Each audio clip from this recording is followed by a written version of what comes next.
Hello aspirants, I welcome you all at परचम classes. आज की क्लास में देखिए हम क्या कर रहे हैं, 21 से 27 जुलाई के करंट अफेयर्स का क्विक रिवीजन कर रहे हैं। ये वही करंट अफेयर्स हैं जो आप ऋचा मैम के साथ दोपहर 12 बजे डिस्कस करते हैं डिटेल में। उनका क्विक रिवीजन क्वेश्चंस के माध्यम से हम यहाँ पे कर रहे हैं। ठीक है, तो देखते हैं अपनी पहली न्यूज क्या है। सबसे पहले सवाल है, who headed the ad hoc committee on the national flag of the constituent assembly, यानी संविधान सभा की जो राष्ट्रीय ध्वज समिति थी उसकी अध्यक्षता किसने की थी। तो इसका आंसर क्या आएगा, डॉक्टर राजेंद्र प्रसाद। ठीक है, डॉक्टर राजेंद्र प्रसाद जो है वो फ्लैग कमेटी के अध्यक्ष थे कॉन्स्टिट्यूएंट असेंबली के अंदर। ठीक है, तो 22 जुलाई को नेशनल फ्लैग डे के रूप में सेलिब्रेट किया जाता है। 22 जुलाई नेशनल फ्लैग डे के रूप में सेलिब्रेट किया जाता है। अब इस दिन क्या हुआ था कि हमारी कॉन्स्टिट्यूएंट असेंबली ने, हमारी संविधान सभा ने जो हमारा तिरंगा है, आप यहां देख रहे हो, हमारे तिरंगे को अडॉप्ट किया था। यानी कि हम इसको अपने देश का ध्वज मानेंगे, हम इसको अपने देश का तिरंगा मानेंगे। ये हम लोगों ने इस दिन 22 जुलाई को हमने अडॉप्ट किया था, इसलिए इस दिन को हम नेशनल फ्लैग डे के रूप में मनाते हैं। ठीक है, अब और इसके बारे में बातें जानते हैं। और कौन कौन सी माइनर कमेटी थी कॉन्स्टिट्यूएंट असेंबली की वो देखो। फाइनेंस एंड स्टाफ कमेटी, उसके हेड थे doctor Rajendra Prasad. Ad hoc committee on national flag, ये आपसे पूछा जो मैंने सवाल, doctor Rajendra Prasad. Credential committee के थे अल्लादी कृष्ण स्वामी अय्यर। हाउस कमेटी थी B Pattabhi Sitaramayya. Committee on chief commissioner provinces थे B Pattabhi Sitaramayya. Order of business committee के अध्यक्ष थे doctor K M Munshi. Committee on the functions of constituent assembly, इसके जो अध्यक्ष थे वो थे G V Mavalankar. Ad hoc committee on the supreme court S Varadachari. Ad hoc committee on citizenship S Varadachari. ठीक है, जो असेंबली के मेंबर नहीं थे, कॉन्स्टिट्यूएंट असेंबली के मेंबर नहीं थे ये, लेकिन यहाँ पे अध्यक्षता की थी। Expert committee on the financial provisions of union constitution Nalini Ranjan Sarkar. Linguistic provinces commission S K Dhar. Special committee to examine the draft constitution Jawaharlal Nehru और प्रेस गैलरी कमेटी के थे उषानाथ सिंह।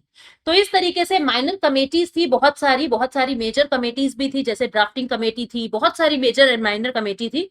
उनके जो अध्यक्ष थे उनके नाम मैंने आपको यहाँ पे बताए।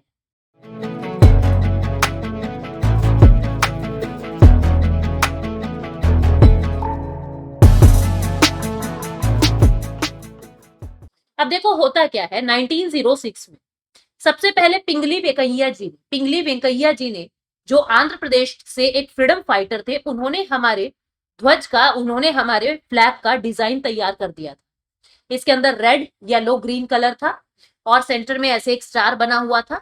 ठीक है, क्रिसेंट था, व्हाइट क्रिसेंट और एक स्टार था। 1917 में फिर क्या होता है, इसको मॉडिफाई कर दिया गया। सबसे ऊपर सैफरन कलर ले आए, मिडल में व्हाइट कलर ले आए और बॉटम में ग्रीन कलर ले आए, और जो स्टार सेंटर में था उसको लेफ्ट टॉप कॉर्नर के ऊपर ले गए। फिर अशोक चक्र का इंट्रोडक्शन होता है 1921 में। अभी अशोक चक्र नहीं आएगा, पहले गांधी जी का चरखा आएगा। तो 1921 में महात्मा गांधी ने ये प्रपोज किया एक नया डिजाइन, जिसके अंदर बीच में क्या किया गया, इस तरीके से, ये जैसे हमारा झंडा था तो इसके बीच में यहाँ पे चरखा यानी कि स्पिनिंग व्हील को सिंबलाइज कर दिया। फिर उसके बाद क्या होता है, सब्सिक्वेंटली अशोक चक्र 24 spoke wheel represented the wheel of law in Buddhism, इसको इंट्रोड्यूस किया व्हाइट स्ट्रिप में 1921 के अंदर ही। ठीक है, यानी बुद्धिज्म को दिखाता हुआ यह अशोक चक्र जिसके अंदर 24 तिलियां हैं उसको रिप्रेजेंट किया गया। 1931 में इंडियन नेशनल कांग्रेस ने हमारे इस ऑफिशियल फ्लैग को यानी ट्राई कलर को अडॉप्ट कर लिया। और 22 जुलाई 1947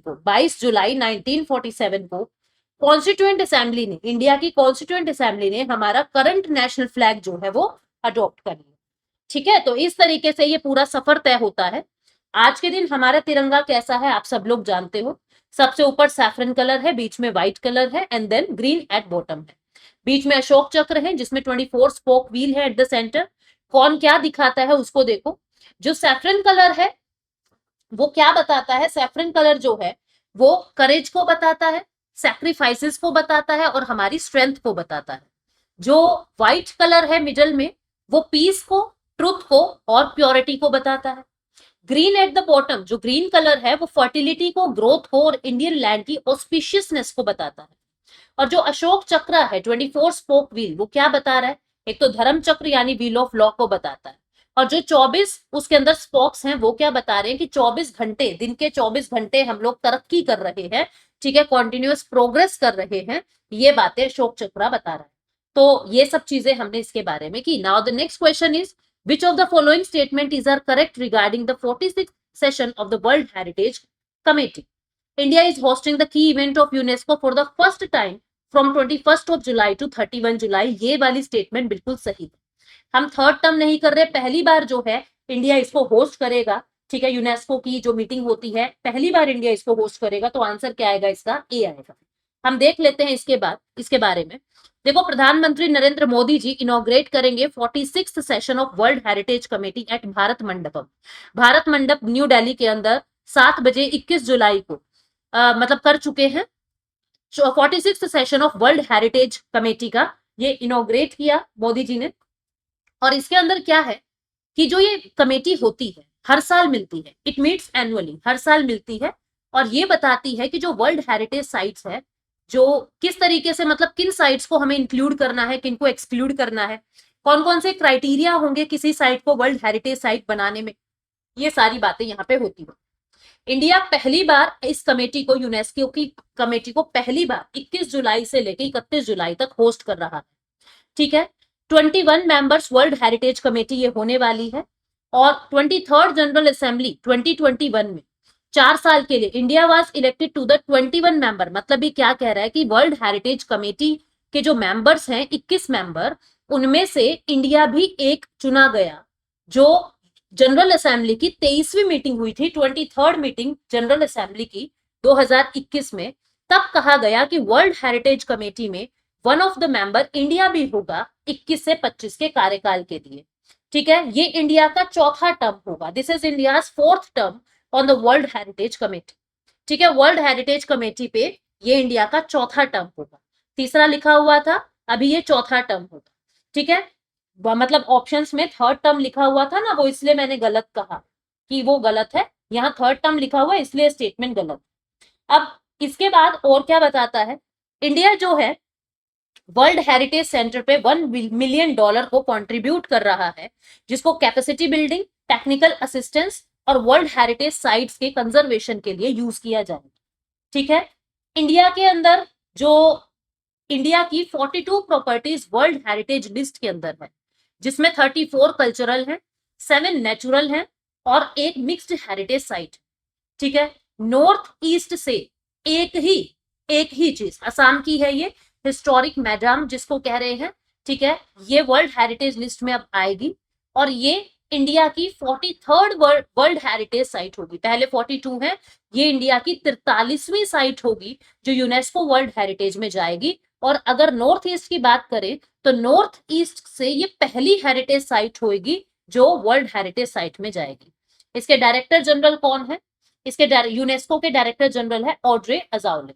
ठीक है, और एक एग्जीबिशन होता है जिसका नाम है रिटर्न ऑफ ट्रेजर्स। ठीक है, यहाँ पे क्या होगा, it will display artefacts that have been brought back to India totalling over 350 items so far. इस एग्जीबिशन से भारत जो है लगभग 350 आइटम वापस इंडिया में ला चुका है और हमारी एडवांस AR और VR टेक्नोलॉजी बहुत अच्छा एक्सपीरियंस बता रही है 3 इंडियन वर्ल्ड हेरिटेज साइट्स में। रानी की वाव जो गुजरात के अंदर है, ठीक है, और Kailash temple at Ellora caves Maharashtra में और होयसाला टेम्पल एट कर्नाटका।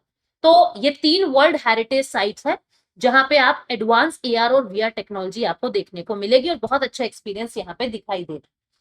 तीसरा जो है पद्मश्री अवार्डी कमला पुजारी who recently passed away was known for her contribution in which field. कौन से फील्ड के अंदर इन्होंने काम किया है कि इनको अवार्ड मिला है? इन्होंने काम किया है ऑर्गेनिक फार्मिंग के फील्ड। ठीक है, ऑर्गेनिक फार्मिंग के फील्ड। देखते हैं, ये आप देख रहे हो कमला पुजारी जी को, पद्मश्री अवार्डी कमला पुजारी। 74 की एज में इनका निधन हो गया है। ये एक ट्राइबल विमेन है उड़ीसा से। ऑर्गेनिक फार्मिंग के अंदर इन्होंने काम किया और 100 ऑफ इंडिजिनस वेराइटी पैडी की यानी धान की 100 ऑफ वेराइटीज को इन्होंने प्रिजर्व किया।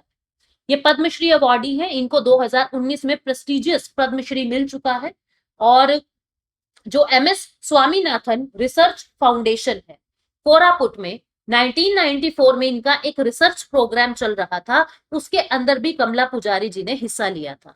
ठीक है, इस स्वामीनाथन रिसर्च फाउंडेशन ने क्या किया था, जो हाई क्वालिटी राइस वेराइटी है जिसका नाम है काला जीरा, उसकी ब्रीड को और ज्यादा प्रिजर्व या और इनोवेट किया। ठीक है, बहुत सारी पैडी जैसे तिली, मचकांता, घनाटिया, फूला, ये पैडी की टाइप है, पैडी की वेराइटीज है, इनको भी कमला पुजारी जी ने प्रिजर्व किया है। ठीक है, उसके बाद नेक्स्ट जो है, next is due to her efforts the United Nations FAO declared Koraput a globally important agricultural heritage sites in 2012। क्या कह रहा है, इनके एफर्ट्स की वजह से ही यूनाइटेड नेशन का जो एक फील्ड है, मैं कहूंगी FAO, food and agriculture organisation, उन्होंने कोरापुट को एग्रीकल्चरल हेरिटेज साइट के, यानी कि 2012 में एग्रीकल्चरल हेरिटेज साइट के रूप में डिक्लेयर किया है, या मैं कहूँ रिकॉग्नाइज किया है। ठीक है, कोरापुट को यूएन ने एक और अवार्ड के लिए सेलेक्ट किया, इक्वेटर इनिशिएटिव अवार्ड। ठीक है, क्योंकि पुजारी जी, जो कमला पुजारी हैं, उनके एफर्ट्स इतने ज्यादा थे। अर्थ समिट के दौरान साउथ अफ्रीका जॉन्सनबर्ग के अंदर 2002 में जब ये समिट हो रही थी, वहां पे कोरापुट को इक्वेटर इनिशिएटिव अवार्ड के रूप में भी नवाजा किया, सेलेक्ट किया गया।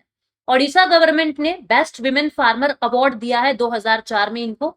ठीक है, while a girl hostel of Odisha University Agriculture and Technology was named after her, इनके नाम पे उड़ीसा यूनिवर्सिटी के एक गर्ल्स हॉस्टल का भी नाम रखा गया है, इनको सम्मान देने के लिए। नेक्स्ट क्वेश्चन है, what is the moisture metre. Moisture metre क्या होता है, जो प्रोडक्ट्स होते हैं, वेरियस सब्सटेंसेस होते हैं, उनके मॉइस्चर कंटेंट के बारे में बता दे। ये सॉइल पीएच लेवल को नहीं बताता। ठीक है, ये न्यूट्रिएंट्स के बारे में नहीं बता रहा, टेम्परेचर के बारे में नहीं बता रहा, मॉइस्चर कंटेंट के बारे में बता रहा है। तो आंसर क्या आएगा इसका, डी। देखो इसके अंदर क्या आएगा, ये डिजिटल मॉइस्चर मीटर आपको दिखाई दे रहा है। इसके अंदर क्या होगा, गवर्नमेंट ने ये डिस्कशन किया है कि जो मॉइस्चर मीटर होगी उसके कुछ रूल्स बनाए जाएंगे, ताकि ग्रेन्स, ऑयल सीड्स, ये जितने भी हमारे मोटे अनाज होते हैं, इनमें मॉइस्चर कितना है और इनको किस तरीके से स्टोर या ट्रांसपोर्ट हम करें, ताकि इनका शेल्फ लाइफ बढ़ सके और स्पॉइलेज को हम रिस्क को रिड्यूस कर सके, उसके लिए मॉइस्चर लेवल को पता करना बहुत जरूरी है। उसके लिए ये डिवाइस बनाया है। ये क्या डिवाइस काम करता है, मॉइस्चर कंटेंट वेरियस सब्सटेंसेस के अंदर, पर्टिकुलरली सीरियल ग्रेन्स और ऑयल सीड्स, इनके अंदर एग्रीकल्चरल फील्ड में मॉइस्चर कंटेंट को पता लगाना हो तो ये काम करेगा, जिससे हम क्वालिटी स्टोरेज कर सकेंगे। ठीक है, नेक्स्ट क्वेश्चन कहता है, which state secured the first place under the best performing state category in the prime minister Svanidhi scheme. तो इसका आंसर क्या आएगा स्टूडेंट्स, इसका आंसर आएगा मध्य प्रदेश। मध्य प्रदेश वो स्टेट है जिसको स्वनिधि स्कीम के अंदर बेस्ट अवार्ड जो है मिला। स्वनिधि क्या है, स्ट्रीट वेंडर्स के लिए स्कीम है। ठीक है, तो मध्य प्रदेश ने पहला प्लेस जो है वो हासिल कर लिया है बेस्ट परफॉर्मिंग कैटेगरी के अंदर, प्रधानमंत्री स्वनिधि स्कीम, जो union housing and urban affair ministry ने चलाई थी। जो पीएम स्वनिधि है वो स्ट्रीट वेंडर्स के लिए थी। माइक्रो क्रेडिट इनको मिलता है अपने काम के लिए, लगभग 50,000 रुपए तक का लोन इनको मिल सकता है। और असम को सेकेंड रैंक मिला है बेस्ट परफॉर्मिंग स्टेट में, और मध्य प्रदेश को फर्स्ट रैंक मिला है। सिटीज और टाउन्स को अलग अलग लेवल पे अवार्ड किया गया है। Best performing urban local body कौन है, जो लोन की कैटेगरी के अंदर परेशान नहीं होने देती। ठीक है, दिल्ली को फर्स्ट प्लेस मिला है municipal corporation of Delhi, MCD को अर्बन लोकल बॉडी, जो मिलियन प्लस सिटीज की कैटेगरी के अंदर दिल्ली को ये अवार्ड मिला है, एमसीडी। ठीक है, उसके बाद बेंगलुरु, और उसके बाद अहमदाबाद को फर्स्ट दिल्ली है। ठीक है, सिटीज या टाउन की बात करें, फर्स्ट दिल्ली है, सेकंड आपका दिल्ली है, फर्स्ट दिल्ली है, सेकंड बैंगलोर है और थर्ड अहमदाबाद है। ठीक है, तो awards national urban livelihood mission was also announced, NULM के लिए भी अनाउंस किए गए, जहां पे केरला ने टॉप किया। Systematic progressive analytic real time ranking के अंदर, स्पार्क के अंदर केरला ने टॉप किया। सेकंड नंबर पे उत्तर प्रदेश रहा, थर्ड नंबर पे राजस्थान रहा। मैं ये एक बार आपको फिर से बता देती हूँ, मध्य प्रदेश पीएम स्वनिधि में फर्स्ट रहे हैं, सेकंड नंबर पे असम रहे। ठीक है, दूसरे नंबर, अब इसके बाद अगर हम best performing urban local bodies की बात करें, तो मिलियन प्लस सिटीज की कैटेगरी में, जहां जनसंख्या ज्यादा है, या मैं कहूँ महानगरों की कैटेगरी में, दिल्ली फर्स्ट है, सेकंड नंबर पे बेंगलुरु है, थर्ड नंबर पे अहमदाबाद है। और urban livelihood mission, national urban livelihood mission के अवार्ड्स की अगर हम डिस्कशन करते हैं तो केरला ने टॉप किया है, सेकंड नंबर पे उत्तर प्रदेश है, थर्ड नंबर पे राजस्थान। ठीक है, सिक्स क्वेश्चन क्या कहता है, who receive the prestigious Gandhi Mandela award 2020। तो किसको मिला है, ये मिला है रिगोबेर्टा मेंचू तुमको। हो सकता है मेरा प्रोनाउंसिएशन गलत हो, पर जैसा आ रहा है, मतलब जैसा नॉर्थ इंडियंस इसको प्रोनाउंस कर रहे हैं, मैंने उसे कर दिया। नोबेल लोरेट रिगोबर्टा मेंचुतुम रिसीव जो है उनको इन्होंने रिसीव किया है प्रेस्टिजियस गांधी मंडेला अवार्ड 2020 का। देखो क्या है, 106 बर्थ एनिवर्सरी थी नेल्सन मंडेला की, जिन्होंने अफ्रीका के अंदर बहुत सारी श्वेत और अश्वेत क्रांति जो हुई थी, रेसिज्म जो था उसके खिलाफ आवाज उठाई थी नेल्सन मंडेला जी। उनकी 106 बर्थ एनिवर्सरी थी। अब गांधी जी और नेल्सन मंडेला की जो भावनाएं थी, जो बातें थी, उसको स्प्रेड करने के लिए, यानी कम्युनिटी सर्विस या सोशल डेवलपमेंट के लिए जो भी व्यक्ति काम करता है उसको ये अवार्ड मिलता है। पीस और हार्मनी को प्रमोट करने के लिए ये अवार्ड मिलता है। तो अब की बार किसको मिला है, रिगोबर्टा मेंचू, ठीक है। और इंडिजिनस राइट्स के लिए इन्होंने बहुत ज्यादा काम किया है।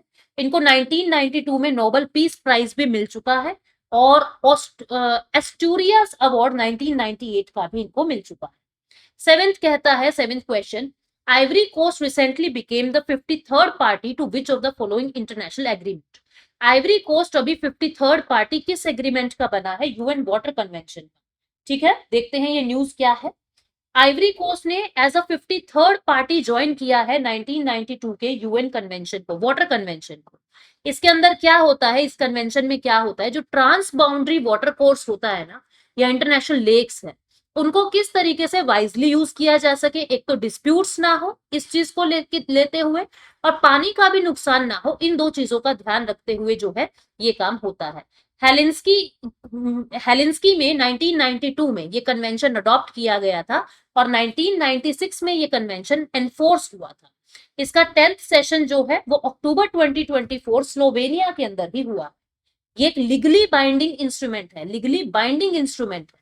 यूपीएससी में पूछ लेते हैं बाइंडिंग है नॉन बाइंडिंग है, तो आपको याद रखना है ये लीगली बाइंडिंग इंस्ट्रूमेंट है, जो सस्टेनेबल मैनेजमेंट, किसका, शेयर्ड वाटर रिसोर्सेज के सस्टेनेबल मैनेजमेंट का ध्यान रखता है, प्रमोट करता है।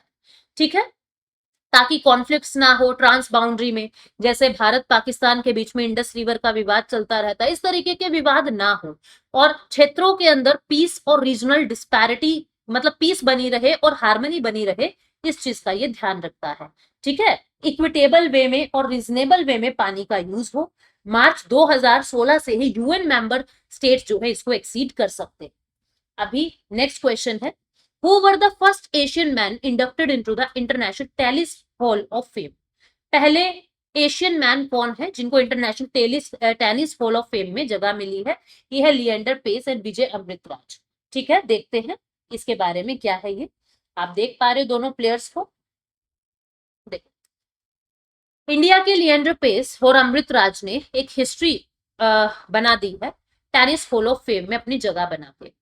Farmer doubles world number 1 Leander Paes, मतलब कि नंबर 1 रैंकिंग इनकी है, टेनिस डबल टेनिस के अंदर ये खेलते हैं।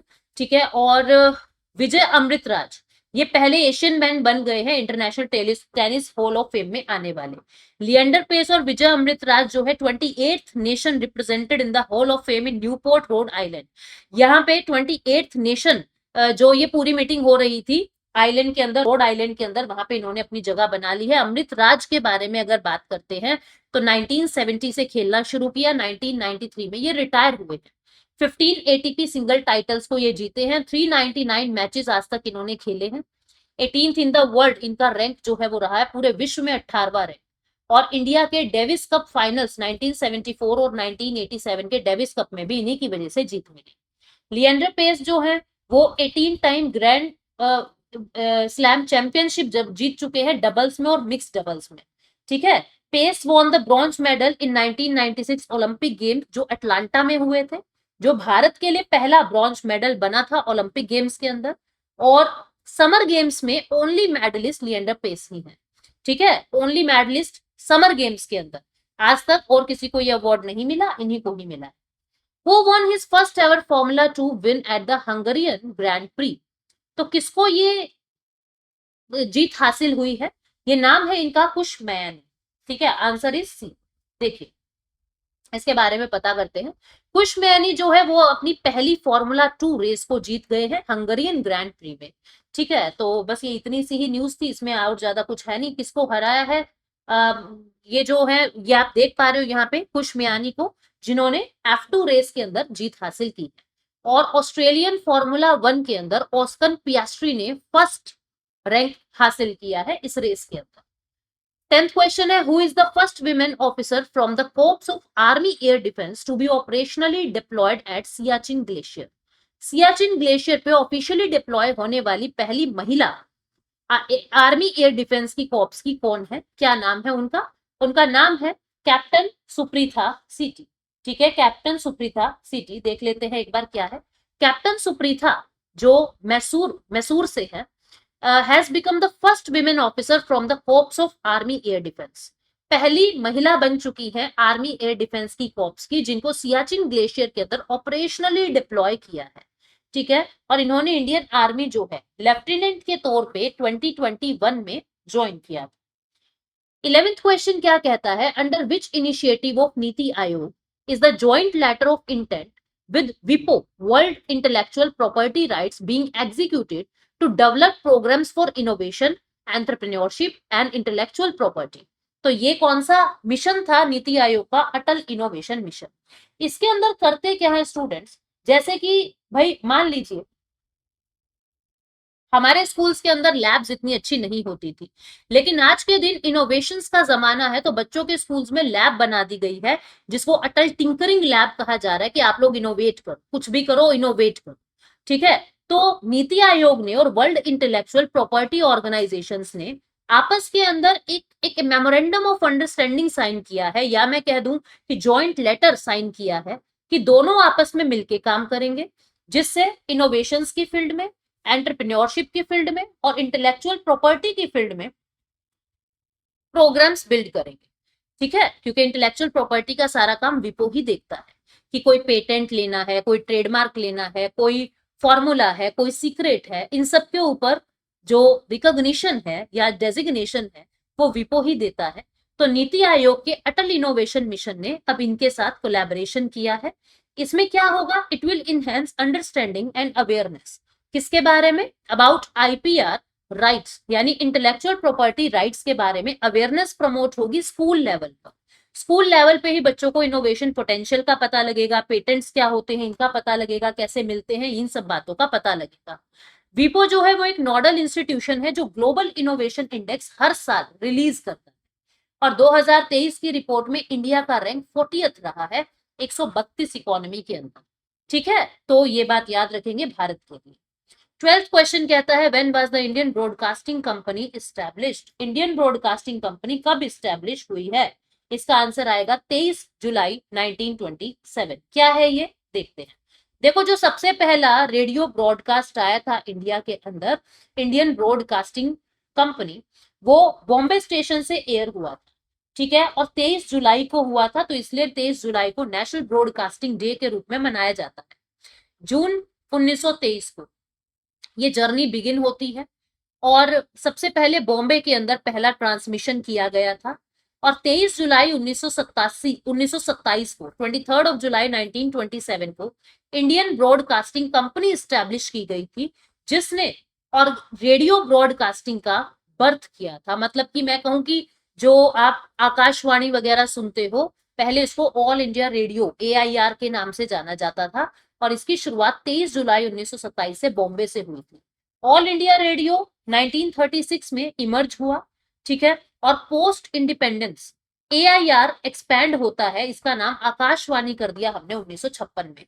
अंग्रेजों के समय में इनका नाम क्या था? AIR, ऑल इंडिया रेडियो, और 1956 में इनका नाम आकाशवाणी, इसका नाम आकाशवाणी कर दिया था। विविध भारती सर्विसेज 1957 से लॉन्च हुई है। ठीक है, जिसमें पॉपुलर फिल्म म्यूजिक इसका मेन कंपोनेंट रहा, आप सुनते भी होंगे अभी भी Vividh Bharati. Total AIR operates 591, all India radio total 591 station को ऑपरेट करता है। 98% इंडिया की पॉपुलेशन के पास आज रेडियो पहुंच चुका है, 23 भाषाओं में और 146 डायलैक्ट्स के अंदर। ठीक है, तो ये हमारे रेडियो की खूबी है। Who is the newly appointed head coach of the Indian national mains football team? किनको नया फुटबॉल टीम का कोच बनाया है। क्या नाम है इनका, अभी देख लेते हैं। इनका नाम है मनोलो मार्कोएस। तो आंसर क्या आएगा इसका, बी। मनोलो मार्कोएस को इंडियन फुटबॉल मेंस की टीम का हेड कोच बनाया। ठीक है, इतनी सी news. R Sreejesh is a prominent athlete in which sport. R Sreejesh किस खेल के प्रमुख एथलीट है, तो ये हॉकी के। ठीक है, किसके, हॉकी के प्रमुख है। 18 साल के अंदर 328 इंटरनेशनल गेम्स इन्होंने खेले हैं, और अब ये पेरिस ओलंपिक गेम्स से रिटायर ले चुके हैं। One of the highest cap Indian player ये रहे हैं, और हाईएस्ट कैप गोलकीपर पूरे विश्व के अंदर भी ये रहे। इनको पद्मश्री मिला है 2017 में, खेल रत्न अवार्ड मिला है 2021 में, और अभी ये FIH goalkeeper of the year award 2021 और 22 के अंदर भी जीत चुके हैं। ठीक है, नेक्स्ट जो है, INS Tegh was built under which project. किस प्रोजेक्ट के अंदर INS तेग को बनाया गया था, प्रोजेक्ट 17 के अंदर। तो आंसर क्या आएगा, डी, प्रोजेक्ट 17। इंडियन नेवी का वॉरशिप INS तेग जो है, इसने 9 क्रू मेंबर्स को, जिसमें 8 इंडियंस और 1 श्रीलंकन था, उसको रेस्क्यू किया है। तो इसलिए ये न्यूज में आ रहा है। इंडियन वॉरशिप है INS तेग, इसने 9 सेलर्स को, 8 इंडियन और 1 श्रीलंकन को रेस्क्यू किया है, जो कोमोरोस का ऑयल टैंकर था वहां से। ठीक है, ओमान कोस्ट से रेस्क्यू किया है। INS तेग ये पहला 3 गाइडेड मिसाइल फ्रिगेट, जिसको पहले INS तलवार था 17A प्रोजेक्ट में बना, फिर प्रोजेक्ट 17 में उसी को मॉडिफाई करके INS तेग बनाए। 2 और फ्रिगेट्स बनाए थे, INS तरकश और INS त्रिकांत। ठीक है, INS तेग जो है वो 27 अप्रैल 2012 को नेवी के अंदर इम्प्लांट या कमीशन किया गया। इसके बाद 16th question, who won the men's double title at the Swiss open. Swiss open में पुरुष युगल का खिताब किसने जीता, यूकी भांबरी और अल्बानो ओलिवेटी ने। तो इसके अंदर क्या आएगा, देखो यूकी भांबरी और अल्बानो ओलिवेटो ने मेंस डबल टाइटल को ATP स्विस ओपन के अंदर जीता है। बस ये न्यूज इतनी ही थी, इसमें ज्यादा कुछ खास है नहीं। इसके बाद Nuno Borges beat Nadal, Rafael Nadal को हरा दिया है न्यूनो ने, to lift Swedish open men single trophy. Swedish single trophy के अंदर, मेन सिंगल ट्रॉफी के अंदर बॉर्ज ने या न्यूनो ने कहूं मैं, इन्होंने रफाल नडाल को हरा दिया। ठीक है, ऐसा मतलब काफी स्पेन के बहुत जाने माने प्लेयर हैं, बहुत अच्छे प्लेयर हैं, उनको हरा दिया है। और ये बॉर्ज का पहला ATP 2 टाइटल था। ठीक है, नेक्स्ट क्वेश्चन है, who became the first Indian to receive the Olympic order in the individual category. Individual category में पहला इंडियन कौन था ओलंपिक ऑर्डर लेने वाला। ओलंपिक ऑर्डर एक बहुत हाईएस्ट ऐसे मतलब प्रेस्टिजियस सा अवार्ड होता है ओलंपिक्स की दुनिया के अंदर, और ये मिला है, पहला भारतीय कौन था, अभिनव बिंद्रा। पहले भारतीय हैं अभिनव बिंद्रा जिनको ये अवार्ड मिला है। तो देखते हैं क्या है ये पूरी न्यूज। अभिनव बिंद्रा पहले इंडियन बन गए हैं जिनको ओलंपिक ऑर्डर मिला है, जो हाईएस्ट एक्कोलेड बेस्टोर्ड है इंटरनेशनल ओलंपिक कमेटी के अकॉर्डिंग। तो इसके अंदर क्या है देखिए, अभिनव बिंद्रा जो है पहले पर्सन बन गए हैं from India to receive the Olympic order in individual category event. Individual category के अंदर ये पहले इंडियन बन गए हैं ओलंपिक ऑर्डर को लेने वाले। Former Indian prime Indira Gandhi को भी, prime minister Indira Gandhi was also presented with the gold Olympic order इन 1983। ठीक है, तो इनका भी नाम आ चुका है पहले। बिंद्रा जिनको इंडिविजुअल कैटेगरी के अंदर ये अवार्ड मिला है, उन्होंने ओलंपिक गोल्ड मेडल भी जीता है 2008 में, जब बीजिंग के अंदर समर गेम्स हो रहे थे। ठीक है, और 10 अगस्त को इनको इंटरनेशनल ओलंपिक कमेटी ने ऑनर भी किया अपने 42nd सेशन के अंदर। ओलंपिक ऑर्डर 1975 से स्थापना की गई थी इस खिताब की। आप देख पा रहे हो इस तरीके की इसकी इमेज है। ये हाईएस्ट अवार्ड है ओलंपिक मोमेंट का, और ओलंपिक के अंदर कोई भी अगर अपना एक अलग सा कंट्रीब्यूशन देता है उसको ये अवार्ड मिलता है। तो अभी अभिनव बिंद्रा उनके लिए चुने गए हैं। ओलंपिक ऑर्डर जो है वो 3 ग्रेड्स के अंदर होता है, गोल्ड में, सिल्वर में, ब्रॉन्ज में। ठीक है, और ये जो है 9 साल बाद, लगभग 9 साल बाद इसको चेंज किया गया है। गोल्ड जो है उसको रिजर्व किया जाता है हेड ऑफ स्टेट के लिए, एक्सेप्शनल सर्कमस्टांसेस के लिए गोल्ड मिलता है। नेल्सन मंडेला को भी ये अवार्ड मिल चुका है पास्ट में। उसके बाद who has been appointed as the new managing director and CEO of federal bank limited. Federal bank limited के नए MD और CEO किसको बनाया है, तो छोटी सी ये न्यूज है। किसको बनाया है? कृष्ण वेंकट सुब्रमण्यम। कृष्ण वेंकट सुब्रमण्यम को नए एमडी और चेयरमैन बनाया है फेडरल बैंक लिमिटेड का। ये बैंक 23 अप्रैल 1931 को इसकी स्थापना हुई है और इसका हेडक्वार्टर जो है वो अलुवा कोची केरला के अंदर। इसके बाद what percentage of funds does the centre pay for centrally sponsored scheme in states with special category states. देखो, दो तरीके के स्टेट्स होते हैं, एक होता है जनरल स्टेट और एक होते हैं स्पेशल कैटेगरी स्टेट। तो जो जनरल स्टेट है उनको तो लगभग मतलब कि 30% तक फंड सेंटर से मिलता है और बाकी बचा हुआ फंड जो है स्टेट खुद पे करता है। इनको 90% तक फंड सेंटर से मिलता है और 10% फंड स्टेट खुद लगाता है। तो इसका आंसर तो हो गया 90%। पर जो ये स्पेशल कैटेगरी स्टेटस मिलता है ये स्टेट्स को, वो किस बिहाफ पे मिलता है और कैसे मिलता है? बिहार ने भी ये कहा हमको स्पेशल कैटेगरी स्टेटस दे दिया जाए, लेकिन केंद्र सरकार ने मना कर दिया। सेंटर ने ये कहा कि स्पेशल स्टेटस जो है कुछ सर्टेन पैरामीटर्स पे मिलता है और बिहार की रिक्वेस्ट जो है उसको हम डिनाई कर रहे हैं। 2012 में भी डिनाई कर दिया था। स्पेशल कैटेगरी स्टेटस होता क्या है? सेंटर ये क्लासिफिकेशन देता है ताकि कुछ ऐसा क्षेत्र है जहां पे ज्योग्राफिकल या सोशो इकोनॉमिक एडवांटेजेस नहीं मिल रहे हैं, उनको स्पेशल ध्यान देने के लिए, स्पेशल फंड देने के लिए इनको ये कैटेगराइज किया जाता है।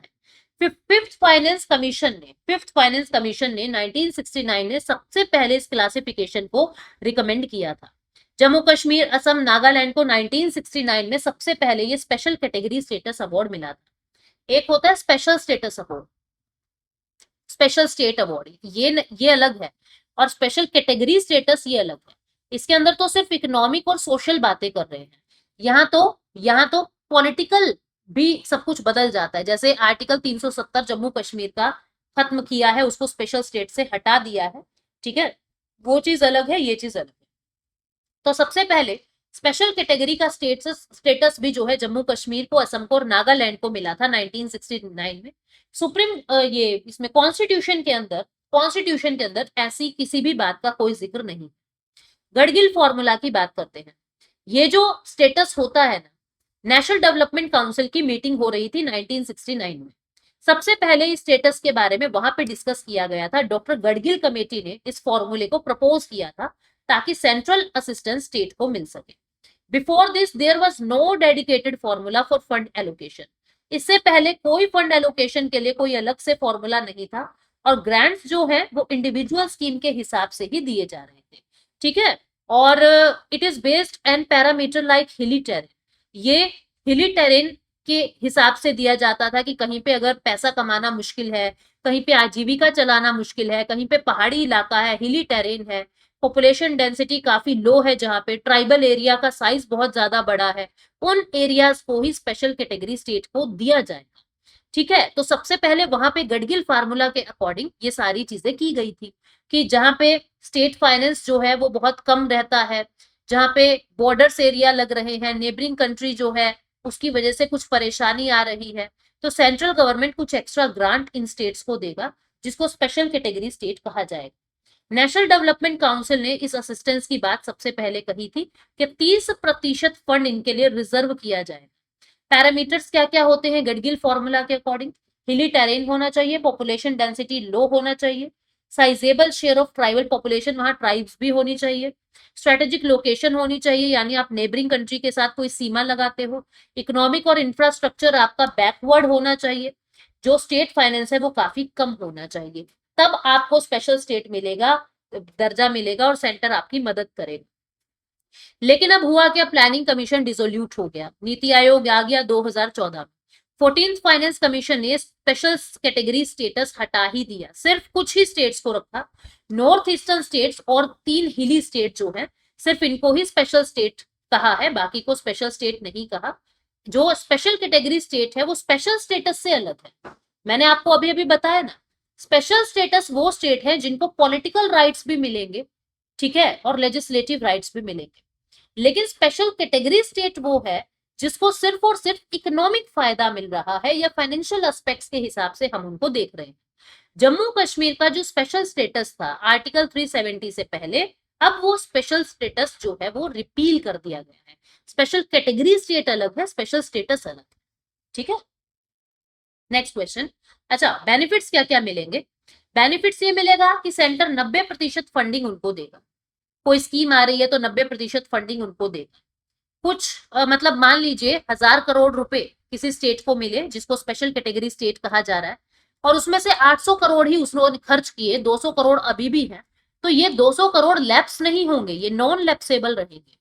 ये नॉन लैप्सेबल रहेंगे और आगे कैरी फॉरवर्ड होते रहेंगे, मतलब उनके अगले नेक्स्ट ईयर के अंदर वो जुड़ जाएंगे, नॉन लैप्सेबल रहेंगे, ये फायदा मिल जाता है। फिर बहुत सारे कंसेशंस मिल जाते हैं एक्साइज और कस्टम ड्यूटीज के अंदर। और सेंटर का जो बजट होता है ना, 30% बजट इन्हीं स्टेट को स्पेशली जाता है। कंसर्न क्या रहते हैं? बर्डन बढ़ जाता है सेंटर के ऊपर इनको संभालने का, और बहुत सारे राज्य जो है बेवजह ही डिमांड करते रहते हैं कि हमको भी फायदा चाहिए, तो इसलिए हमको भी ये स्टेटस दे दिया जाए। इसके बाद 20th क्वेश्चन कहता है, according to FAO report which country gain the most forest area from 2010 to 2020? ये कौन सा देश है जिसको सबसे ज्यादा फॉरेस्ट एरिया जहां पे रहा है? चाइना। कितना? 19 lakh something, 19,37,000 hectare forest area इन्होंने गेन किया है। सेकेंड नंबर पे ऑस्ट्रेलिया। भारत ने 2,66,000 हेक्टेयर इतना फॉरेस्ट एरिया गेन किया है 2010 से 2020 में, और हम भी टॉप 10 कंट्री के अंदर तीसरी जगह बना चुके हैं। That is very good. ठीक है, बाकी टॉप 10 में कौन है आप देख रहे हो? चिली है, वियतनाम है, टर्की है, यूनाइटेड स्टेट्स है, फ्रांस है, इटली है, रोमानिया है। बाकी ये है top China, second number Australia, third Indian. FAO report ये कहता है कि जो ग्लोबल मैंग्रोव्स लॉस है वो डिक्रीज हो गए हैं 23%। मैंग्रोव्स पे खतरा था, अब वो खतरा 23% से कम हो गया है।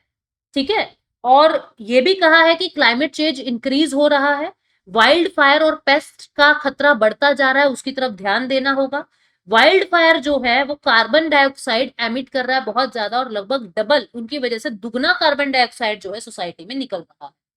ठीक है, 21वां क्वेश्चन ये कहता है, which space agency has announced the Ramses mission in the study of Apophis asteroid? मैंने आपको पहले भी एक बार बताया था, ये एफोसिस एक एस्टेरॉयड है जो 2029 में धरती के बहुत करीब आएगा, और ये देखना है कि धरती के ऊपर इस एस्टेरॉयड की ग्रेविटी, धरती की ग्रेविटी पे इसका क्या इंपैक्ट पड़ेगा। तो यूरोपियन स्पेस एजेंसी ने अब ये मिशन लॉन्च किया है जो 2028 में काम करना शुरू करेगा, ताकि 2029 में आने वाला ये एफोसिस एस्टेरॉयड जब पास होगा धरती से, उसको ये देख सके। नासा का एक मिशन है Osiris Apex mission, European space agency ने अपना रामसिस मिशन, पूरा नाम है rapid Apophis mission for space safety mission, इसका पूरा नाम ये रखा है यूरोपियन स्पेस एजेंसी। तो नासा का अपना मिशन है, यूरोपियन स्पेस एजेंसी का अपना मिशन है। ये 32,000 किलोमीटर ऑफ द अर्थ, इतनी रेंज में आ जाएगा विद इन 32,000 किलोमीटर, मतलब मून से लगभग मैं कहूंगी कि 1/10 डिस्टेंस कम कर दो, उतनी दूरी पर ही रहेगा ये भारत, मतलब अर्थ की उतनी ही दूरी पे ये रहेगा।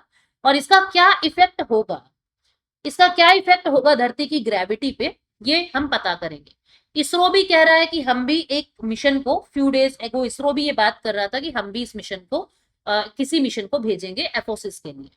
तो ये बताया मैंने आपको, जो ये यूरोपियन स्पेस एजेंसी का जो ये मिशन है 2028 में लॉन्च होगा, जब धरती से लगभग 20,000 माइल दूर होगा ये एस्टेरॉयड, तब ये एक्टिव हो जाएगा, और अर्थ की ग्रेविटी के ऊपर क्या इंपैक्ट पड़ेगा इसको ये चेक करेगा। ठीक है, 22nd क्वेश्चन, अंडर द मुख्यमंत्री बहन बेटी Swavalamban Protsahan Yojana how much financial assistance will be given to women every month? कितना पैसा मिल रहा है विमेन्स को? 1,000 रुपए हर महीने। झारखंड के चीफ मिनिस्टर, झारखंड स्टेट की ये स्कीम है, हेमंत सोरेन जी ने ये बताया है कि हम ये बहन बेटी स्कीम, स्वावलंबन स्कीम हम इसको लॉन्च कर रहे हैं, जिसमें 1,000 रुपए हर महीने फाइनेंशियल असिस्टेंस की तरह महिलाओं को दिए जाएंगे, विलेज लेवल के कैंप ऑर्गेनाइज करके। मुख्यमंत्री बहन बेटी स्वावलंबन प्रोत्साहन योजना इसका नाम है। इसमें क्या कहा जा रहा है, स्टेट गवर्नमेंट ने एक्स्ट्रा एक्सपेंडिचर बताया कि हम ये एक्स्ट्रा खर्चा करेंगे लगभग 400 करोड़ का पर मंथ जो होने वाला है। ठीक है, और 23rd क्वेश्चन कहता है, which committee proposed the formula for distributing central assistance to state plans in India during the 1969 national development council meeting? कहता है कि 1969 की जो राष्ट्रीय विकास परिषद की बैठक हुई थी, तो किस समिति ने भारत में राज्य योजनाओं के लिए केंद्रीय सहायता वितरित करने का प्रस्तावित। तो अभी अभी हमने पढ़ा डॉक्टर गडगिल कमेटी, है ना, अभी अभी हमने पढ़ा इसके बारे में कि गडगिल कमेटी ने कहा था एनडीसी की 1969 की मीटिंग के अंदर कि इन स्टेट्स को कुछ एक्स्ट्रा फंड दिया जाए। क्वेश्चन नंबर 24 क्या कहता है स्टूडेंट्स, देखते हैं। What is the primary goal of project स्वास्थ्य नगरम लॉन्च्ड इन हैदराबाद? हैदराबाद के अंदर प्रोजेक्ट स्वास्थ्य नगरम जो है उसका प्राइमरी गोल क्या है? उसका प्राइमरी गोल है टीबी फ्री म्यूनिसिपैलिटीज को अचीव करना, यानी टीबी को रिड्यूस करना उसका गोल है। ये जो प्रोजेक्ट है वो टीबी फ्री म्यूनिसिपैलिटीज को अचीव करना चाहता है। 3 साल के अंदर जो टीबी इंसिडेंट्स हैं वो 1/3 कम कर देंगे, ऐसा इनका मानना है, ऐसा इनका कहना है। 25वां क्वेश्चन क्या कहता है? What was the global average temperature recorded on July 21, 2024 according to European Union's Copernicus Climate Change Service, making it the hottest day since at least 1940। तो इसका आंसर आएगा 17.09 डिग्री सेल्सियस। कह रहा है कि जो यूरोपियन क्लाइमेट एजेंसी है उसने लगभग, मैं कहूंगी कि 84 साल के अंदर, 84 ईयर्स के अंदर इतना हॉटेस्ट डे कभी ऑब्जर्व नहीं किया। टेम्परेचर 17.09 डिग्री सेल्सियस ग्लोबल का है, ये सिर्फ किसी एक देश का नहीं, ग्लोबली टेम्परेचर है, ठीक है। और ऐसा मतलब ग्लोबल टेम्परेचर बढ़ता जा रहा है, और जो हमारी थ्रेशोल्ड लिमिट थी 1.5 डिग्री सेल्सियस की, वो हम लगभग एक्सीड करने वाले हैं, इस पे पहुंचने वाले हैं। हर महीने जून लास्ट ईयर मतलब वार्मेस्ट रिकॉर्ड होता जा रहा है, मतलब जो गर्मी है वो बढ़ती जा रही है। 21 जुलाई को हॉटेस्ट डे सिंस एटलीस्ट 1940, मतलब 1940 से लेके 2023 तक का अगर हम देखें तो 21 जुलाई सबसे ज्यादा हॉटेस्ट डे था, 17.08 डिग्री सेल्सियस ये देखा गया, ठीक है। तो ये सारी बातें यहाँ बताई गई है। 3 जुलाई 2023 से 57 डेज ऐसे थे जिसने पिछले रिकॉर्ड्स को ब्रेक किया है, मतलब गर्मी बढ़ती जा रही है। 2024 वार्मेस्ट ईयर होने वाला है, और इंटेंसिटी ऑफ ला नीना वो उसका डेवलपमेंट हो रहा है, और इंडिया जो मतलब जो अर्थ है वो बहुत ज्यादा गर्म होती जा रही है। What is dark oxygen? ये डार्क ऑक्सीजन क्या है, अगला क्वेश्चन पूछता है। डार्क ऑक्सीजन क्या है? ये एक ओशन के नीचे मिलने वाला एक मेटेलिक नोड्यूल है, ठीक है, एक मेटेलिक मिनरल है ऑक्सीजन। डार्क ऑक्सीजन जिसको हम कह रहे हैं मेटेलिक मिनरल है जो कंप्लीट डार्कनेस के अंदर मिला है। तो यहाँ क्या बताया जा रहा है, ये पॉलीमेटेलिक नोड्यूल है, ठीक है। रिसर्चर्स ने डिस्कवर किया है सी फ्लोर के अंदर dark oxygen, deeper ocean floor में होगा, जो ऑक्सीजन को कंप्लीट डार्कनेस के अंदर प्रोड्यूस कर सकता है। बहुत सारे हमारे चैलेंजेस होते हैं, ठीक है, जहां पे फोटोसिंथेसिस का रोल खत्म हो जाता है, तो ऐसी जगह पे ये पॉलीमेटेलिक नोड्यूल्स जो है ऑक्सीजन को पहुंचा सकेगा। इलेक्ट्रोकेमिकल एक्टिविटीज का यूज करके एब्सेंस ऑफ लाइट के अंदर भी हम इनके माध्यम से सी की जितनी भी प्रजातियां हैं उन तक ऑक्सीजन पहुंचा सकते हैं। 27th क्वेश्चन है, what is the primary aim of national जल जीवन मिशन? नेशनल जल जीवन मिशन का प्राइमरी एम क्या है? टैप वाटर सप्लाई 2024 तक गांव के हर घर तक पहुंचाना। नेशनल जल जीवन मिशन जो है वो हिस्टोरिक माइलस्टोन को अचीव कर चुका है। लगभग 15 करोड़ रूरल हाउस होल्ड को पूरे देश के अंदर घर घर टूटी यानी टैप वाटर जो है वो मिल रहा है। 2019 में 3 करोड़ घर थे, 5 साल के अंदर अंदर 15 करोड़ घरों तक ये चीजें पहुंच चुकी है। 2024 तक हम हर गांव के हर घर के अंदर जो टैप वाटर है वो पहुंचा देंगे। 8 स्टेट 3 यूटी जो है वो 100% कवरेज अचीव कर चुका है 25 जुलाई 2024 के डाटा के अकॉर्डिंग। इन 8 स्टेट और 3 यूटी में है Goa, Telangana, Haryana, Gujarat, Punjab, HP, Mizoram, Arunachal, Puducherry, Dadra Nagar Haveli, Daman and Diu, Andaman and Nicobar. तो ये 11 जगह ऐसी है जहां पे 100% गांव के अंदर पानी पहुंच चुका है, टैप वाटर पहुंच चुका है। 28 क्वेश्चन कहता है, which organisation has partnered with Inspire Institute of Sport to launch the wrestle for glory CSR programme? तो कौन सी ऑर्गेनाइजेशन ने CSR प्रोग्राम के साथ ये कोलैबोरेशन किया है? इंडसइंड बैंक ने। क्या है ये? देखो, इंडसइंड बैंक ने इंस्पायर इंस्टीट्यूट ऑफ स्पोर्ट के साथ जो रेसल फॉर ग्लोरी को लॉन्च कर रहे हैं, ये एक CSR प्रोग्राम है, इसको लॉन्च कर रहे हैं। एक स्कॉलरशिप प्रोग्राम है जिसमें 50 टैलेंटेड फीमेल रेसलर्स को इंक्लूड किया जाएगा। दोनों ने कोलैबोरेशन किया है, इंडसइंड बैंक ने और इंस्पायर इंस्टीट्यूट ऑफ स्पोर्ट ने। प्रोग्राम ऑफर करेगा, ट्रेनिंग फैसिलिटीज, एक्सपर्ट कोचिंग इनको मिलेंगे, इन 50 महिलाओं को, ठीक है, और एजुकेशनल असिस्टेंस भी मिलेगा, और जिससे वो आगे बढ़ सकेगी। 29th क्वेश्चन कहता है what position did the Indian passport rank in the Henley passport index 2024। कहता है कि भारतीय पोस्ट पासपोर्ट को कौन सा स्थान मिला है हेनली पासपोर्ट इंडेक्स के अंदर। हमको मिला है 82nd।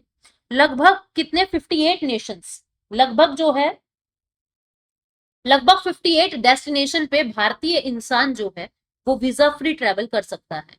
Highest number Singapore, 195 countries के अंदर सिंगापुरियंस लोग जो हैं वो वीजा फ्री ट्रेवल कर सकते हैं, इनके पासपोर्ट पे इतना ज्यादा यकीन पूरे विश्व को है। उसके बाद France, Italy, Germany, Spain, Japan, इनको सेकेंड रैंक मिला है, 192 डेस्टिनेशन में वीजा फ्री जा सकते हैं। भारत के लोग 58 डेस्टिनेशन पे वीजा फ्री जा सकते हैं, और 82 अपना रैंक आया है।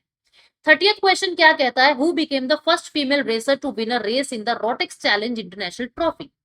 रोटेक्स चैनल इंटरनेशनल ट्रॉफी के अंदर पहली फीमेल कौन आई है, क्या नाम है उनका, अतिका मीर, 9 साल की हैं, ठीक है, 9 साल, 9 year old racer from Srinagar, Atika Mir, देख रहे हो, ये एक छोटी क्यूट सी बच्ची है, ये फर्स्ट फीमेल रेसर बनी है रोटेक्स चैलेंज इंटरनेशनल ट्रॉफी को जीतने वाली, ठीक है, इंटरनेशनल ले मैंस कार्ट इंटरनेशनल सर्किट के अंदर, और नाम है इनका आतिका मीर, जो जम्मू कश्मीर से है। 31 क्वेश्चन कहता है विच of the following statement about income tax day, आयकर दिवस इज करेक्ट। 24 जुलाई को आयकर दिवस के रूप में मनाया जाता है। क्या कह रहा है, क्या आंसर आएगा इसका, इसका आंसर आएगा बी, यानी income tax the was first levied as a duty in India by James Wilson in 1860। 1860 में जेम्स विल्सन ने सबसे पहले भारत के ऊपर ये इनकम टैक्स ड्यूटी लेवाई की थी, इसलिए आयकर विभाग के रूप में इसको मनाया जाता है, ठीक है, इसलिए आयकर विभाग के रूप में इसको मनाया जाता है। 24 जुलाई नेशनल इनकम टैक्स डे 2024 का मनाया जाता है। 24 जुलाई 1860 को जेम्स विल्सन ने पहली बार भारत के ऊपर आयकर लगाया था। ये कॉम्प्रिहेंसिव इनकम टैक्स एक्ट बना 1992 का, जिसने एक स्ट्रक्चरल और एडमिनिस्ट्रेड वे में इनकम टैक्स को ऑर्गेनाइज किया। डिपार्टमेंट ने पहली बार 2010 में अपने 150 साल सेलिब्रेट किए थे, 2010 में 150 साल सेलिब्रेट किए थे।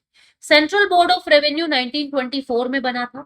सेंट्रल बोर्ड फॉर रेवेन्यू 1963 में डिवाइड हो गया था central board for direct taxes and indirect taxes में, ठीक है। फिर उसके बाद आपको पता है इनडायरेक्ट टैक्सेस को आज के दिन एक्साइज एंड कस्टम डिपार्टमेंट कहने लगे हैं। क्वेश्चन नंबर 32 क्या कह रहा है, what was the original name of central reserve police force CRPF when it was first established in 1939। 1939 में जब ये सबसे पहले एस्टैब्लिश हुआ था तो सीआरपीएफ का ओरिजिनल नाम क्या था, ओरिजिनल नाम था इसका इंपीरियल पुलिस फोर्स, क्या था, sorry, crown represented police force, crown represented police force. अभी देखते हैं इसके बारे में, देखिए, central reserve police force CRPF 27 जुलाई को अपना 86th रेजिंग डे सेलिब्रेट करता है। ये largest central armed police force है जो मिनिस्ट्री ऑफ होम अफेयर के अंडर काम करती है। ये प्रीमियर सेंट्रल पुलिस फोर्स है, ठीक है, जो इंटरनल सिक्योरिटी को मेंटेन करके रखती है। सीआरपीएफ 1939 में इस्टेब्लिश्ड हुआ था as a crown representative police. नाम क्या था इसका, क्राउन रिप्रेजेंटेटिव पुलिस। 27 जुलाई 1939 को, 27 जुलाई 1939 को इस्टेब्लिश हुआ था। उस समय कानून 28 दिसंबर 1949 को बना था और इसको सीआरपीएफ के नाम से जाना गया। मतलब 1939 में इसको क्राउन रिप्रेजेंटेटिव पुलिस कह रहे हैं, और 1949 में जो कानून आया उसके अकॉर्डिंग इसको सीआरपीएफ कहा गया, ठीक है। सीआरपीएफ का फाउंडेशन डे ये है, हेडक्वार्टर न्यू दिल्ली है, फाउंडर पार्लियामेंट ऑफ इंडिया है, डायरेक्टर जनरल इसके Anish Dayal Singh. Question number 33, during the Paris Olympic opening ceremony where will the river parade of nation take place. River parade कहाँ होगा, रिवर साइन के अंदर, ठीक है। तो क्या है ये जगह, देखिए, पेरिस के अंदर पेरिस ओलंपिक ओपनिंग सेरेमनी हो रही है। 85 बोट्स जिसमें 7000 एथलीट्स आई एम सॉरी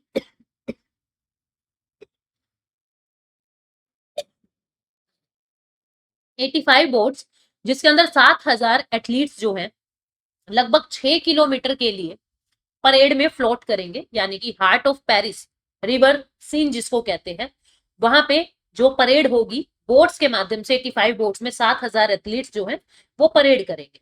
ठीक है, ये एक रिवर परेड रहेगी जो पेरिस ओलंपिक की ओपनिंग सेरेमनी को सेलिब्रेट कर रहा है। East to west, east to west ये मतलब चलेगी, डायरेक्शन बताई हुई है। और India will be the 84th country in the parade of nation during the Paris Olympic 2024 opening ceremony. India भी इसका हिस्सा है 84th कंट्री की तरीके से, हम भी उसमें भाग ले रहे हैं। What is the new name of दरबार हॉल एट राष्ट्रपति भवन? दरबार हॉल जो राष्ट्रपति भवन का है उसका नया नाम क्या है? गणतंत्र मंडप इसका नाम रख दिया है। क्या नाम रख दिया है? गणतंत्र मंडप। देखिए जी, अब देखो, राष्ट्रपति भवन का जो दरबार हॉल था, जो अशोक हॉल था, गणतंत्र मंडप और अशोक मंडप के नाम से उसको जाना जाएगा।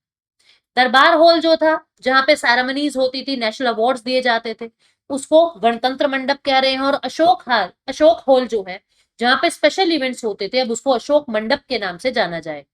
दरबार का मतलब होता है कोर्ट और असेंबली, इंडियन रूलर्स का। ठीक है, तो और रिपब्लिक गणतंत्र को दिखाता है, तो हम रिपब्लिक हो गए हैं तो नाम दे दिया गणतंत्र मंडप। अशोक जो है, अशोक का मतलब होता है free from all suffering. Ashok hall जो एक बॉल रूम था, फ्री फ्रॉम ऑल सफरिंग, अभी जनवरी लास्ट ईयर में जो मुगल गार्डन है वो ओपन होगा, जिसको अमृत उद्यान नाम दिया है, अमृत उद्यान। ठीक है, राष्ट्रपति भवन का जो पाथवे है, राष्ट्रपति भवन से लेके इंडिया गेट का जो रास्ता है, पहले जिसको राजपथ कहते थे, अब उसका नाम कर्तव्य पथ कर दिया है। क्या कर दिया है? कर्तव्य पथ। ठीक है, 35th क्वेश्चन क्या कह रहा है? विच of the following statement is correct regarding Kargil war? Kargil war के बारे में क्या बात सही है? ऑप्शन ए, कारगिल वॉर पहली थी जिसको टीवी चैनल्स पर लाइव ब्रॉडकास्ट किया गया था। देखते हैं, 26 जुलाई कारगिल दिवस के रूप में मनाया जाता है। 25th एनिवर्सरी, कारगिल वॉर की 25th एनिवर्सरी 2024 में सेलिब्रेट की गई। और जितने भी हमारे ब्रेव इंडियन सोल्जर्स थे उनको ट्रिब्यूट दिया गया। 1999 के अंदर कारगिल वॉर पाकिस्तान के खिलाफ हमने लड़ा था। ठीक है, और ऑपरेशन विजय का भी एक सक्सेसफुल कल्मिनेशन इसके अंदर है। लाइन ऑफ कंट्रोल के ऊपर ये पूरी लड़ाई हुई थी, एक सरप्राइज अटैक था, कोई प्लानिंग नहीं थी। ठीक है, कोड नेम ऑपरेशन विजय रखा था। और फेमस टाइगर हिल और अदर इंपॉर्टेंट पोस्ट के ऊपर ये ऑपरेशन विजय को अंजाम दिया गया था। कारगिल आप ये जगह देख रहे हो जम्मू कश्मीर में। कारगिल वॉर वो पहली वॉर थी जिसको सबसे पहले टीवी चैनल पे लाइव ब्रॉडकास्ट किया गया था। नेक्स्ट है 29 Agniveervayu women from Indian air force to form first ever all India all women drill team. क्या कह रहा है ये? कि टीम जो है will perform at the India Gate complex on Kargil Vijay Diwas on जुलाई 26। ये ऐसा कह रहा है कि जो इंडिया गेट कॉम्प्लेक्स है, कारगिल विजय दिवस 26 जुलाई के दिन जो ये महिलाओं की टीम है ये परफॉर्म करेगी। 29 अग्निवीरायु ये विमेन है जो ड्रिल टीम की तरह पहली बार काम कर रही है। 36 क्वेश्चन कह रहा है which Indian actor has become the first to have a special coin dedicated to him at Paris Grevin museum? तो ये है शाहरुख खान। शाहरुख खान पहले इंडियन बॉलीवुड एक्टर बन गए हैं जिनके लिए गोल्ड कॉइन डेडिकेट किया है पेरिस ग्रेविन म्यूजियम के अंदर। ये एक वैक्स म्यूजियम है right bank of Seine river के अंदर। और right bank of Seine river पर तो शाहरुख खान वो पहले एक्टर बन गए हैं जिनको गोल्ड कॉइन से डेडिकेट किया है। Where will India first integrated agri export facility be establish? Question number 37। Jawaharlal Nehru port Mumbai के ऊपर कृषि निर्यात सुविधा को इम्प्लांट किया है। इंडिया का पहला इंटीग्रेटेड एग्री एक्सपोर्ट फैसिलिटी जो है वो जवाहरलाल नेहरू पोर्ट मुंबई के अंदर इंटीग्रेट किया गया है। यहां से अब क्या होगा, ये जो पोर्ट है शिपिंग वाटरवेज के माध्यम से जो एग्रीकल्चरल कमोडिटी है उसको प्रोसेस करके एक्सपोर्ट या इंपोर्ट किया जाए। ठीक है, the development of this all in one agriculture facility will streamline logistic. इससे क्या होगा, लॉजिस्टिक्स हमारे और अच्छे होंगे, वेस्टेज कम होगा, बेटर प्राइसेस पे एग्रीकल्चर प्रोडक्ट जो है वो यहाँ से वहां पहुंच जाएगा। कौन कौन से प्रोमिनेंट आइटम्स यहाँ से एक्सपोर्ट होंगे? नॉन बासमती राइस, मेज, स्पाइसेस, अनियन और wheat. 38 number question, which site recently became the 43rd UNESCO world heritage site? अभी अभी आपको बताया था असम की ये चराइजो मैडम। ठीक है, मोइडम भी इसको कोई कोई कहता है। तो ये इस तरीके से दिखने वाली है, अहोम किंगडम से जुड़ी हुई है, अहोम डायनेस्टी से जुड़ी हुई है, 700 साल पुरानी। पहले इनको बरियल्स की तरह यूज किया जाता था, लेकिन समय बदलता गया, Assam has to other sites, natural category के अंदर असम की दो और साइट्स हैं, काजीरंगा नेशनल पार्क और मानस नेशनल पार्क, दोनों को टाइगर रिजर्व के रूप में अपग्रेड कर दिया है। ये इंडिया का पहला लोन नॉमिनेशन होगा कल्चरल कैटेगरी के अंदर। नेचुरल कैटेगरी में काफी है, कल्चरल कैटेगरी में पहला नॉमिनेशन आपको नॉर्थ ईस्ट से दिख रहा है। 386 मैडम एक्सप्लोर हुए हैं, 90 रॉयल बरियल्स है ये, ठीक है, जिनको प्रिजर्व किया गया है। मॉइडम्स है क्या, जो असम की पटकाई रेंज है उनकी फुटहिल्स के अंदर ये सेट है, ये साइट है, ठीक है। और जो माउंट बरियल सिस्टम है अहोम डायनेस्टी का, उसको ये दिखाता है। इसमें चाइना का और इजिप्ट का जो पिरामिड स्टाइल है वो देखने को मिलता है। 90 मॉइडम्स जो है वो hollow vault built of bricks, stone और अर्थ ऑन डिफरेंट साइज, अलग अलग तरीके की ईंट से पत्थरों से ये बने हुए हैं। Tai Ahom created these moidams accentuating the natural topography of the hill. मतलब जो ये क्रिएट किए गए अहोम राज्य के द्वारा हिल्स, फॉरेस्ट, वाटर, इन सब की सेकर्डनेस, ज्योग्राफी, भूगोल की पवित्रता को देखते हुए, ठीक है। वर्ल्ड हेरिटेज कमेटी ने 1199 साइट्स 168 कैटेगरीज के अंदर नॉमिनेट की है। इंडिया की ये 43rd साइट होगी। मॉइडम्स आपको पता है अहोम रॉयल्टी और एरिस्टोक्रेसी के लिए ग्रेव का काम करते थे, और ये असम की है। और इन मॉइडम्स के अंदर जो अहोम राजा रानी है उनको दफनाया गया। 39 नंबर क्वेश्चन क्या कहता है, which city was elected to host the 2034 winter Olympics and Paralympics. Answer क्या आएगा इसका, 2023 के शीतकालीन Olympics salt lake city Utah. देखते हैं, Olympics and Paralympics are coming home, मतलब कि सॉल्ट लेक सिटी जो है वो 2034 के विंटर ओलंपिक्स और पैरालंपिक्स को होस्ट करेंगे। उताह के अंदर सॉल्ट लेक सिटी जो है वहां पे 2034 के विंटर ओलंपिक्स एंड पैरालंपिक्स को, और 89 वोट्स में से 83 वोट्स इस प्लेस के लिए गया है। ये सिटी जो है 2002 में भी होस्ट कर चुका है विंटर गेम्स को। डिसीजन अनाउंस किया गया है 142वां सेशन जब हुआ इंडियन इंटरनेशनल ओलंपिक का पेरिस के अंदर, जिसके प्रेसिडेंट थे थॉमस बैच, ठीक है। नेक्स्ट 40th और last question, which country is hosting the multinational military exercise Khan quest 2024। इसका आंसर है मंगोलिया। मंगोलिया तो क्या है ये, इंडियन आर्मी के 40 soldier has departed for Mongolia, Mongolia के लिए निकल चुके हैं मल्टीनेशनल मिलिट्री एक्सरसाइज जो खान क्वेस्ट के नाम से जानी जा रही है। मल्टीलेटरल है, बहुत सारे देश आएंगे 2024 में। The exercise will run from 27th of July to August 9। 27 जुलाई से 9 अगस्त तक ये एक्सरसाइज चलेगी उलान बतर मंगोलिया के अंदर। ये 21वां एडिशन होगा, ठीक है। शुरुआत में यूएसए और मंगोलिया का बायलेटरल इवेंट होता था, 2003 से शुरू हुआ था, लेकिन अभी एक मल्टीलेटरल एक्सरसाइज हो गया है जिसके अंदर fitness, joint planning, tactical drill planning ये सारी की जाती है, ठीक है। Now the question of the day for you people, क्या इसका आंसर आएगा, ये आपको दिखाई ही दे रहा है। What is the name of typhoon that is set to make landfall of Taiwan east coast. Taiwan east coast पे एक टाइफून, एक चक्रवात आया है, टाइफून गैमी, ठीक है। अब मैं आपसे एक क्वेश्चन पूछ लेती हूँ क्योंकि यहाँ तो ऑप्शन दिखाई दे रहा है, आपको ये बताना है Australian F1 grand pre race कौन जीता, कौन जीता है, विनर का नाम आपको बताना है, ठीक है। तो हंगरियन ग्रैंड प्री के बारे में बताया था, ऑस्ट्रेलियन के बारे में बताया था, तो Australian F1 grand pre race कौन जीता है आपको ये बताना है, ठीक है। मिलेंगे नेक्स्ट सेशन में। Thank you so much, take care, bye bye.